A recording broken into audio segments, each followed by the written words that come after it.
आपण सबको स्वागत खोर्धा बहु हांडीशाल को एटी मु सिमराई बनाऊँगी। एटी सिम आलू काटी रखी, एटी मसला बाटी रखी।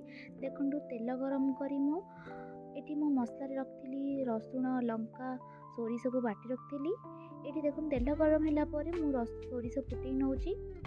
फुटी सारापर बाटी रखि मसला को मुझे पकई नौची, पुणी थे घाटी नौची। देखु सोरिष मसला को बेस समय आम कषानी। ये देखो टे फुटी आसला। फुटी आसला मुझे टमाट पकई नहीं। टमाट पकईकी पुणी एपट सेपट किसी समय करना। एपट सब कर हलदी पकई ना टे सोरिष सिझापा।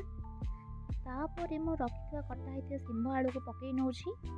पकईकी स्वाद अनुसार लुण हलदी पकई नौची। ताको एपट सेपट कर सारापर घोड़े नवा।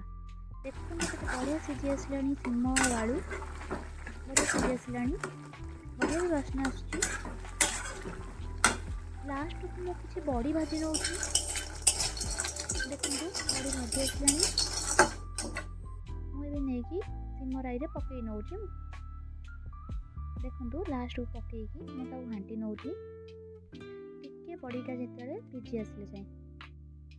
देखो एबे रेडी हो गला मोर सिंबराई। केते बढ़िया कलर आ केते बढ़िया टेस्ट, बहुत बढ़िया बास्ना। आपण माने करंतु, आपण घर लोकन को कहंतु। धन्यवाद।